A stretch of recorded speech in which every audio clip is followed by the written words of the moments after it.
Bonjour. Bonjour, ravi de t'accueillir ici à la Bibliothèque nationale. Oh, thank you for having us. On va aller voir quelques manuscrits de Ravel. Very good. We're excited.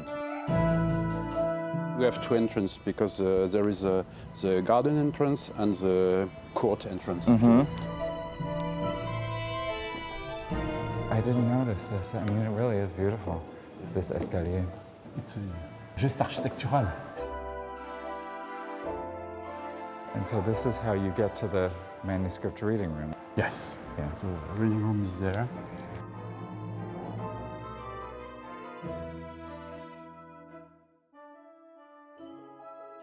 When was this built? At the end of the 19th century and the beginning of the 20th, because the building was very long. Okay.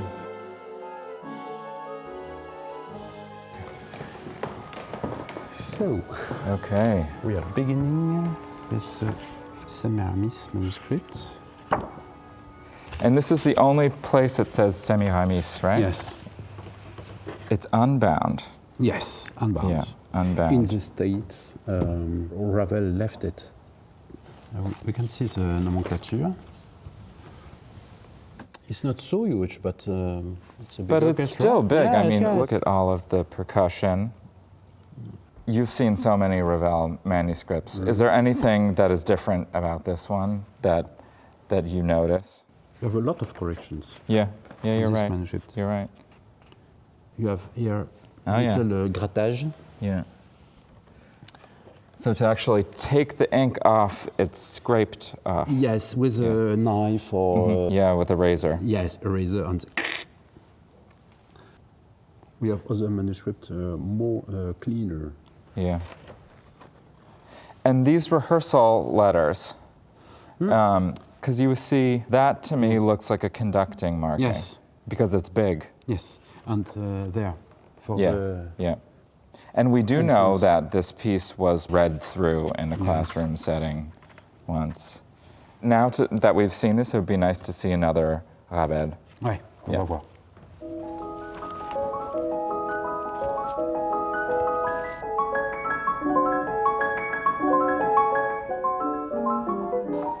So we have two manuscripts, a sketch or a draft and a final manuscript.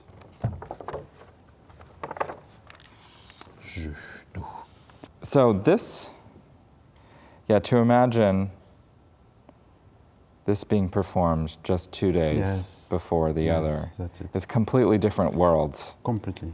It's a nice view on a young composer, maybe that's still figuring out his own style. I mean, this to us is like typical French music. Yes. This is, the Sémiramis is not. You think of it more sort of in the Russian style, and then this is, at the piano.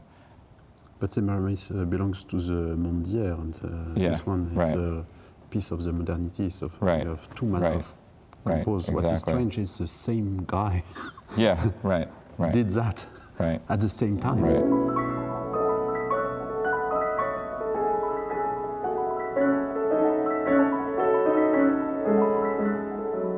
François, we are so happy for you to take on this incredible research project.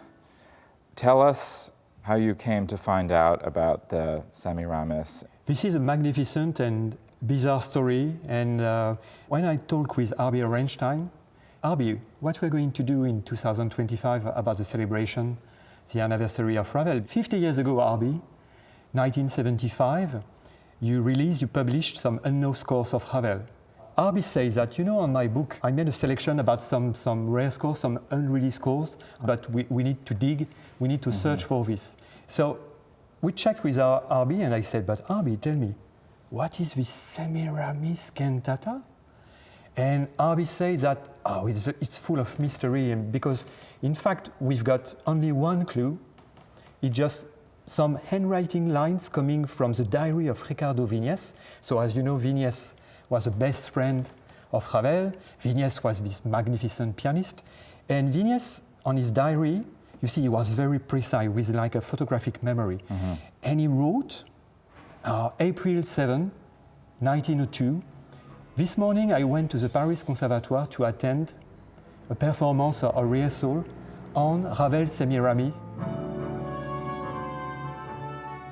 Ravel's mother was present, Gabryel Fauré, the teacher, the big teacher, composition teacher at the Paris Conservatoire was present, some friends, some colleagues, some students.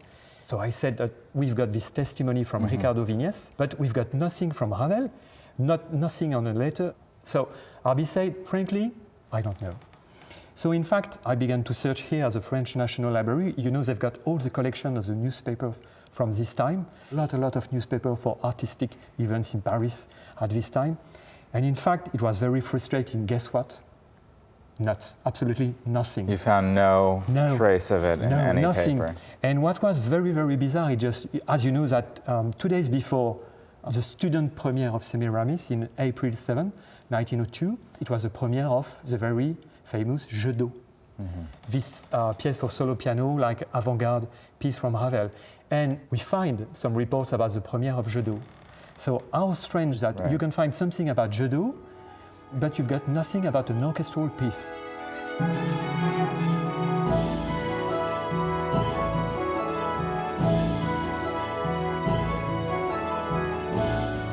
So all you have to work with is this one reference in the diary.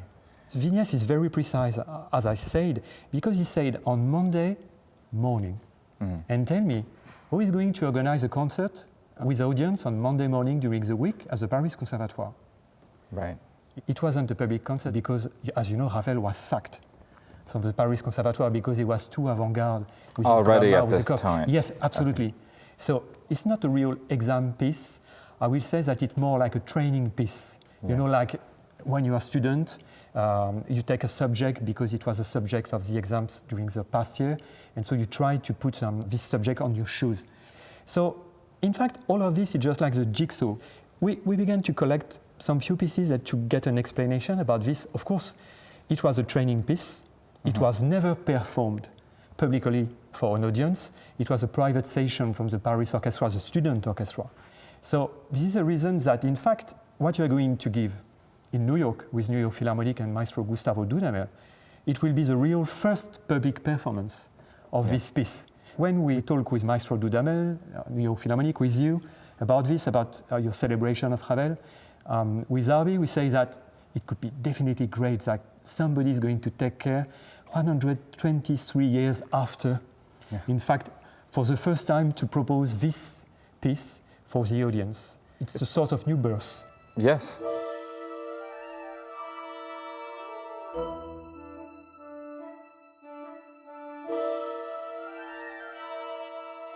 Because, of course, as the audience of the New York Philharmonic is going to listen, this is not a real Ravel piece of work, real Ravel art, because it's not avant-garde, it's very conventional.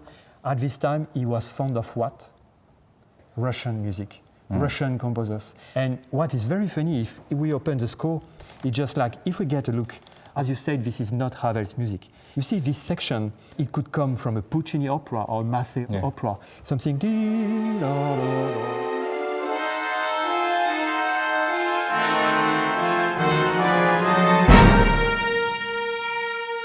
With this cello recitative, and you will never find again this sort of music, this expression on Ravel's scores. Right. Amazing to see this window into this composer that is still quite under the influence of his idols or the style of the time. That's the Russian music that's coming into Paris. And well, you know what's going to happen, you know, in the future. Each human being, each artist, we've got some origins.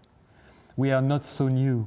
In fact, we've got some link with the past, and we've got a world we are living with. Can I just ask about the origin of the manuscript and where it was found? Yeah, in fact, the French National Library bought this manuscript in auction. In fact, the auction occurred in 2000, in June 2000 in Paris. They sold, in fact, a lot of manuscript of some printed score, you know, with some homage from some composer to Maurice Ravel. And so fortunately the French National Library bought this manuscript. But what is bizarre is just like, even if it was possible to find the reference, the catalog number, it's just like, I don't understand why nobody took care about this manuscript. Yeah, right. And so this Sémiramis that you are going to perform, Prélude and danse, Prélude et danse, it's one step to understand the art of Maurice Ravel. So really, it's just like coming from a Frenchman, it's just many thanks to New York Philharmonic and Gustavo Dudamel and all the administration, the player of the orchestra, because you are going to introduce for the first time this to the audience. I hope that maybe recordings of something like with the radio. Sure. And some people are going to listen it for the first time and to understand where it's coming from, this composer. Well, it's our honor. Very important. It's our honor to bring this to life, and I know that Maestro Dudamel is so excited. Thank you very much indeed for all. Merci beaucoup, Gabryel.